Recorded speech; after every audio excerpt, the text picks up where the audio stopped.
One of my editors told me, where is the conflict in the story? If it doesn't have a conflict, there's not a story. So I think that's one of the main things we have to look for as a PR professional is it has to impact something. Is there an issue that you need to solve? Is there a problem that we need to find a solution to? Welcome to the Smart Talk series, the show for professionals who want strategies, tips, and real talk about all things PR, marketing, and social media. Your host is Melissa Monroe-Young, an award-winning, accredited, and nationally recognized PR pro and communication thought leader. And now your host, Melissa Monroe-Young. Hello and welcome to the Smart Talk series. I'm Melissa Monroe-Young. This season, our focus is on passing the mic. Today, I'm joined by Melissa Monroe-Young, APR. Melissa Monroe-Young, APR was a business journalist for 15 years and has been in the PR field for almost the same amount of time. She co-founded the San Antonio Association of Black Journalists and Communication Professionals and is a member of several local organizations, including the San Antonio chapters of PRSA and the Links Incorporated. Welcome, Melissa. Hi, I'm so glad to be here today. And thank you so much for having me so we can talk about journalism and public relations. Oh, you're so welcome. Well, listeners, you may not know this, but Melissa has been a good friend of mine for many years. And so I'm really excited to have profiled her in the book when we talk about what it takes to plan like a pro, but then also just for you all to hear her story. So Melissa, tell us more about your background and your work today. Yes, of course. So I actually grew up in Fairfield, California, moved to San Antonio probably when I was a junior in high school. And I always had this love of journalism. I remember watching the news with my dad. He would always point out, usually it was a Black female news anchor, and he would say, that's going to be you one day. And I was like, yeah, Dad, because I would always write. I would write stories all around the house. I would put my stories in books, and I loved English when I was a kid. So when it came time for me to go to college, I knew I wanted to be a writer. I knew I wanted to be in journalism. I knew I wanted to be possibly in TV journalism. I really didn't know what that looked like in terms of studying, but I went to Texas Women's University and studied mass communications, and I minored in broadcast journalism. And then when I got out the field, I joined the National Association of Black Journalists. So I actually joined that when I was in college. And it allowed me to go on different internships throughout the country. They sent me to, I think it was Pennsylvania. Then they also sent me to Milwaukee. And before I knew it, I had more writing internships and newspaper internships than I had broadcast. So that was the way I had to market myself and start looking for jobs in newspapers. And my first professional job, even though I had internships in newspapers, was with the San Antonio Business Journal. Wow. And I love how you bring up that you had some natural inclination towards this as a young person. And then when you were in college, it's such a gift. And that's something that I talk about in the book. And I just keep talking about with pros, even today, really encouraging them, like, you've got to be involved in trade associations because look at the opportunities they brought you as a college student. That's fantastic that you were introduced to that and took advantage of that early on. That's awesome. Right. And I would encourage that for any student that you need to get active, whether it's NABJ, the San Antonio Hispanic Journalists, well, actually National Association of Hispanic Journalists, PRSA, you need to get involved in any of those organizations if you're going into the communications route. It doesn't necessarily mean you're going to be a journalist. It might be public relations. Maybe you're going to be a graphic designer or even a photographer. But these are the organizations that give scholarships and they give internships, and they want to lay that foundation to help young people. So I truly think that is something that not a lot of young people are taking advantage of. And maybe they're just not aware of it. Yeah, I think that lack of awareness is a big deal. And then I think part of it is that confidence. So just a quick little shout out behind the scenes, listeners, you can't see, but our intern for this semester, Miranda, is listening in to learn about producing a podcast. And we met each other through the Hispanic Journalists Association.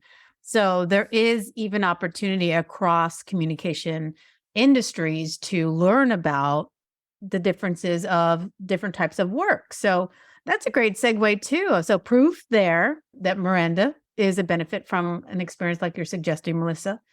But taking us forward, what inspired you to transition from working as a journalist in print or, writing into working in public relations? Well, when I was a journalist, I worked with a lot of PR pros and I had a lot of friends who were PR pros. So I always saw the two careers as compatible and something that I thought that maybe if I wanted to go that route, I could. But truly, I always thought that I was going to be in journalism forever. I thought that I was going to have a 20, 30, 40-year career as a journalist. But it was probably in, I think, 2008, and a little bit before that, when I saw that the landscape of the industry was changing. There was a lot of layoffs. They were bringing in a lot of people that actually wouldn't stay very long. So I started looking, and I wasn't really looking because I knew I had to get out or I was going to be laid off. I didn't really feel that, although I saw it happening to other people. So when I finally got an offer in the PR world for a job, I was like, oh my God, this is really happening. This is happening. Like, I got to make a decision. And I followed my gut and took the chance to work in a PR office at an education institution, a community college here in San Antonio. But going back, like I said, I found the two careers as very compatible. And I thought it was a natural, because I always knew that even in PR, you still can be a storyteller. And that was the base of anything that you do, even in public relations. Yeah, absolutely. I always say that journalists should be our top allies. And I always really hate when I see any kind of stereotyping out there of any people, really, but between the two professions, that we really should work together. And sometimes we work in tandem. So it's really wonderful that you got ahead of some of the change that you were forecasting, which shows you already had the inklings of a good PR pro. Mm-hmm. And I know personally, as I met you through PRSA, we've talked a lot about that transition. So that was one of the reasons I featured you as a Pass the Mic voice in my book, Smart Talk. At the end of chapter 4, I title it, that chapter, Planning Like a Pro. And you talk about your transition from journalism into PR. So what surprised you about working in public relations once you got in? That it's not that easy. I thought that, I'm just going to be writing press releases all day and I'm just be pitching to my journalism friends. Well, there's a whole lot of strategy that goes behind it. And there are a whole lot of topics that you find that as a PR pro that you'll get from maybe your superiors or other people in your department. They'll say, oh, this is a great story and we want you to pitch it. And you're thinking to yourself, this is not a great story. So you're trying to still be that reporter and have that investigative sense to figure out, how am I going to make this a really good story so I don't embarrass myself in front of my journalism friends? So that was one of the main things, is that there's a whole lot of strategy that I didn't realize that I needed to learn. There's a whole lot of red tape just to get something approved. And it moves a lot slower than a newsroom. So when you get a story in a newsroom, you're working right away to find sources, to get facts, to get information. And PR is a little bit different. They'll say, okay, we need this press release in about 2 weeks. And I'm like, 2 weeks? I can have this for you in 2 days. So there's a whole lot that I didn't realize that I needed to know in public relations. One of the things we had discussed as colleagues that really became friends is that you were inspired to earn your accreditation in public relations to help fill some of those unknown gaps. So what do you think journalists should know or consider when thinking about working in PR, especially after you got your APR?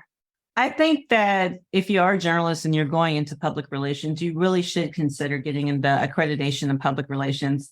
It helped me a whole lot just to understand some of the basics and some of the book knowledge. Now, it's not to say that everything I learned getting my APR is what I do in my real job as a PR professional. But it kind of makes me go back to, I think, the 4-step process. And you see that in a lot of award contests when you're filling out awards for PR campaigns and PR tactics, that they want to know what the 4-step process is. So that's planning, it's implementation, it's research, and then it's also evaluation. So if you kind of keep that in the back of your head when you're starting any new project in public relations, it will make you think, okay, what data do I have when I'm going into the boardroom and I'm having to present this to executives to say, this is an issue or this is a problem?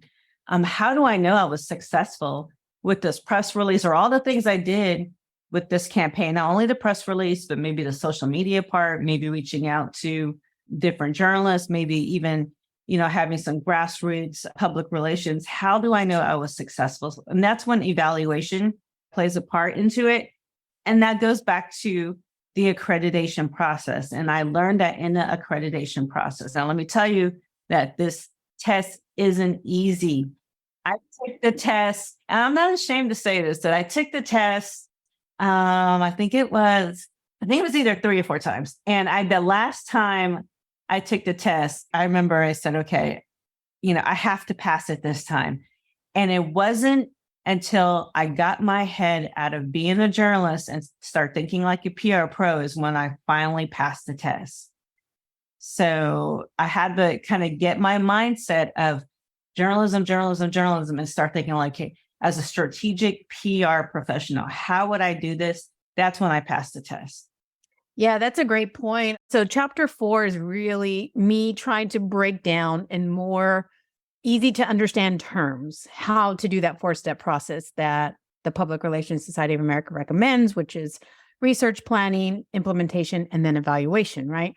And like you said, Melissa, you may not do every one of those steps in exactly that way for every single project or campaign, but at least you have choice once you know what's missing. And I think that's a big deal for journalists, because a lot of times you'll come in and say, okay, yeah, I'm good at media relations because I've been on the other side of the desk.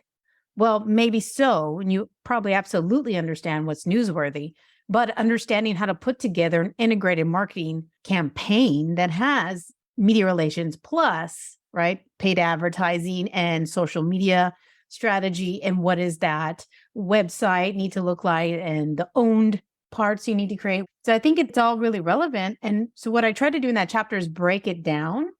But like you said, it can be quite overwhelming. And when I took the test, Melissa, you were my mentor. And I think your learning, having gone through those experiences, were so valuable to me, because it's all about that mindset. When you're going to take an exam for an accreditation or certification, I think in any industry, a lot of times it's not what the textbook has to say. It's not exactly how it rolls in the real world. And we have to let that go and say, you know what, I'm going to study to pass this test. So that's a really great tip you're offering people about passing the APR exam, is that the real life practice may be different. And especially if you're a journalist, your point of view may be a little different than someone who may be on the other side. So you really have to immerse yourself in that experience and reading and researching what you need to do to pass that test, and understand campaign building like APR suggests you do. Exactly. So, Melissa, that's great advice for us, and wonderful candor about what it's like to take that APR exam in transition. Now, I want to ask you a little bit about how journalists think. What do you feel like journalists get wrong about the perceptions of PR people now that you've been in both seats? And what do we get wrong as PR pros when we think about our journalist friends? I think if I start with what we get wrong about our journalist friends, is that when we are getting a story from maybe a client or someone higher up, and we're like, okay, this is a great story, but we have to put that journalism hat on, because a lot of times our journalism friends think, okay, that's not a great story. So I find that what we think is a story doesn't always translate to what journalists think is a good story. And they don't have a whole lot of time nowadays. So the industry has changed, where there are fewer journalists doing the job. So they are looking for those stories that impact a large community. If it bleeds, it leads, kind of that item as well. And also if there's a lot of money involved. So those are the main stories that kind of leads the newspaper or leads the newscast. But at the same time, they are looking for those community feel-good stories. And you really have to have a really good story, to pique someone's interest. And I think that our stories sometimes don't have that, coming from the PR side. So we have to dig deeper as a PR professional and find out, okay, what is it that will make this story pop? What is it that will help a journalist want to cover the story? Who in the community is it impacting? Is there a real issue out there? I remember when I was a business reporter, one of my editors told me, where is the conflict in the story? If it doesn't have a conflict, there's not a story. So I think that's one of the main things we have to look for as a PR professional is, it has to impact something. Is there an issue that you need to solve? Is there a problem that we need to find a solution to? On the flip side, I think a lot of journalists get wrong from PR people is that we are also trying to do our jobs too as a PR professional. We are trying to make sure that the organizations that we are representing, that their causes and their information gets out to the community. So I work for a community college and we do a lot of good here. And I feel like, oh yeah, I want the news to know that. I want the community to know that. And I have to remember that, okay, well, maybe it's my job to put that out on social media, on a website, to maybe go have a booth somewhere in the community. So it's not always the job of a journalist to get my story and put it out. There are other ways now to put out stories where you don't always need a journalist every time. Yeah, I think you're right on. Mm-hmm. You highlight something that's really important. I actually had a journalist call me a few months ago in a pretty busy time and around the holidays, and they were really trying to figure out if nonprofits were having trouble serving clients because there were no clients to serve, which is a pretty atypical problem. It's usually you have a lot of clients that have a lot of need, and you just can't find enough resources or volunteers to serve them, right? Yes. So I said, well, that's really interesting. That hasn't been my experience, but let me check in with some nonprofits and our nonprofit council here so they can survey their members of nonprofit leaders. And when we did, I was right. Like, that's not a common problem. And what it came down to, the journalist told me, was we're having some nonprofits call us and say that they don't have money for marketing. So they want us to share all the information about their events and their news and their opportunities. And that's not what journalists are here for. Absolutely. If it meets newsworthy criteria, which I break down in the book around media relations, because for my whole career, I almost didn't have it down to those 9 points of criteria where I really understood, hey, this is newsworthy, this is not, or this is how we would make a campaign have more newsworthy elements to it, which strategically you can do proactively. So knowing that and managing up and managing expectations of the supervisors or clients you have is important as a PR pro, but then also understanding you're going to have to invest in marketing. You're going to have to invest in advertising. You're going to have to invest in real social media management and strategy to complement all the storytelling needs your organization has, like you say, Melissa, because we cannot expect our journalists to take care of all of that through media relations. So that's really important. Exactly. Well, you had a path that sounds very similar to other guests where it's not exactly linear, although I would say yours seems a little more on topic than some of the journey that someone like me had. So I love that experience. If you had to start your career over now, knowing what you do and what you know now, would you have still taken that same path? I definitely would take the same path. I think that being a PR professional and having that background as a journalist has made me a stronger PR pro. And I value that part of my history, of my background, because I can go in and I can tell clients or people that I report to that this is what we need for a story to pop. This is what we need for the news stations to come out and cover our issues or our story, or, to do the good stories about our students graduating. So I think that this is not the path for every public relations professional, but I do think that if you're going into public relations, you should be taking some type of journalism class at your college, maybe working for your university newspaper, magazine, if it's online. You need that experience to think like a journalist, to do stories, and to figure out what's good storytelling. Because like I said, the editor had told me, you don't have a story until you have conflict. So I had to really wrap my head around, okay, how am I going to make this story good? What sources do I need to make the story even a better story, and, how to take my bias out of it. Because I think they're like, oh, there's no bias in journalism. Well, yeah, I think there's always bias, when you're writing, because you can choose to interview certain people or others. So I think taking a course in journalism or being a part of your newspaper or your online magazine will make you a stronger PR professional. Yeah, absolutely. I wish I had had that understanding. I think if I knew I was going to go into public relations, I think I would have hopefully put these two thoughts together, like you're saying, Melissa. But for me, when I took a journalism class as an undergrad, all I thought about was investigative journalism. And that really wigged me out. I'm like, I can't do that. People are going to stalk me. I don't know what that's about. And I just could not wrap my mind around it. And so when we're even learning the basics of like Associated Press style writing, which is a big part of my story that I had to learn it as a PR coordinator by auditing a college class after I had graduated. If I had understood that as an undergrad, then I would have paid more attention to Associated Press style writing that we learned in that class, because I would understand that would have connect the dots for me later on as a PR pro. So that's really good advice to say, you can work with these two elements together and incrementally add on to your experience. That'll give you a more holistic view of PR, even if that's your intention. And then also for students who may be studying journalism, what counter advice might you have for them?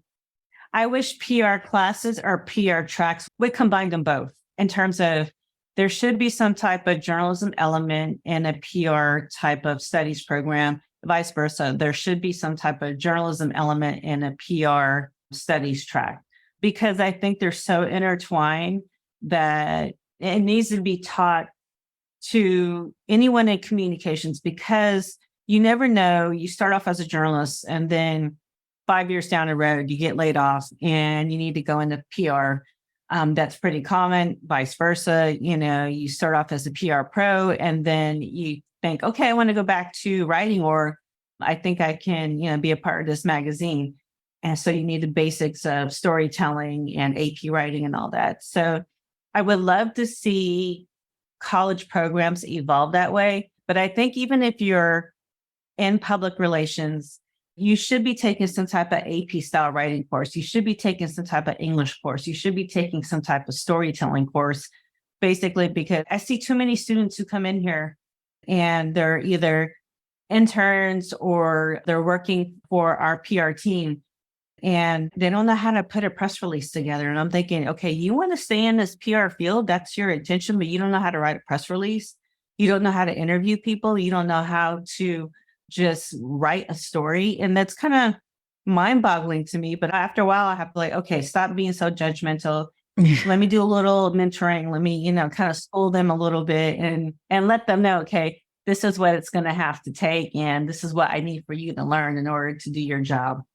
Yeah, it's really important. And you know what? Thank goodness that they have a mentor like you early on so that they can learn that as students, because I think I was very fortunate in that when I realized those things, Melissa, that I didn't know how to write an AP style, that I didn't know how to put together a press release, I was in a job. I was as a PR coordinator job. And so that was very uncomfortable for me. Now, if any pro listening resonates with that and feels like, I really still don't quite understand or have a handle of those things as well, hey, go get the education you need. And that's exactly why Melissa and I are very involved with PRSA.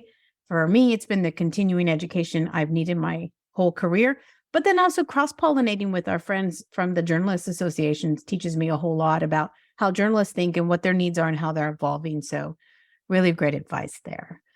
Well, Melissa, I like to ask all my guests this question because I'm really intrigued by it. What does smart talk mean to you? To me, smart talk means getting rid of the spin.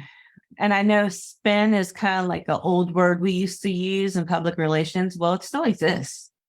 I mean, it hasn't gone away. Yeah. And when I'm talking with a client or I'm talking with someone who's assigned me to a PR campaign or write a press release, I'm like, okay, give it to me straight. What is it that we really want to get accomplished here? Show me the data and don't manipulate the data.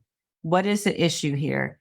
And I think just being transparent and laying all the cards out on the table, because if you lay all the cards out on the table and you're transparent, it makes my job easier and trying to reach out to journalists and trying to write a story because I know exactly what the objective is. And so I think I value smart talk in terms of even career advice. Like, if someone were to tell me, okay, well, in the career that you're in, it probably won't be there in 5 or 10 years. Then let me know, okay, what other things I need to do in order to get to the next level. Do I need to take more training? So I think just being transparent and being upfront and stop spinning stuff to me is what I value in smart talk because it just makes life a lot easier. I totally agree. I think that's why we get along. Yeah, right? Because we have this kind of conversations that, okay, right? It's not always comfortable, but it's helpful. And that's what's really important, professionally and personally, like you said. So, Melissa, I think you have a wealth of knowledge to share with people. What's the best way listeners can connect with you? Well, I do have a LinkedIn page. If you look at Melissa Monroe, San Antonio, you could probably find me. And email is good too. If you want to reach out to me and send me an email, if you're listening to this, it's monroe674@gmail.com. That's MONROE674@gmail.com. I even share this with Melissa that I'm working all day long and I'm doing social media and I'm writing stories and I'm still a journalist in many ways at night and on the weekends for some of the other projects I do. So when it comes time to my social media, LinkedIn's probably the best way. Thank you, Melissa, for sharing your knowledge and your insight with us today. Thank you so much for having me. This is fun. It allows me to just share my journey and it allows me to also express to students that you do need to do some hard work. You need to hustle. You need not to be afraid to get out there and ask for internships. And because if you build that foundation, then you will reap the rewards in 5 or 10 years or whatever time span that you're looking at. So you have to put some work in. I remember, there were many times when I was working for free at internships or they were barely paying me, but it paid off in the end. And that's what I advise students is go out there, work hard, put the work in so you can be successful in the end. Absolutely. Great advice. Thank you. Thanks to our listeners for joining me for today's episode. We love diving deep into communication topics to elevate our industry practice. If you'd like to go deeper, you can work with me as a trainer, consultant, or hire my firm for strategic communication planning or PR strategy services. And in case you missed it, Smart Talk, Public Relations Essentials All Pros Should Know is out. You can buy your copy to get my advice, tips, and tools about all things public relations. Available on Amazon or get your autographed copy at mvw360.com/book. If you've already got your copy, please leave us a review on Amazon. It would mean the world to us and helps more aspiring pros find the book. And as always, think smart and communicate smart. And I'll see you next time. Thank you for joining us for another episode of the Smart Talk series. If you learned something or enjoyed our conversation, share it on social media or send to a friend. To learn more about this and other communication topics, visit mvw360.com. That's mvw360.com.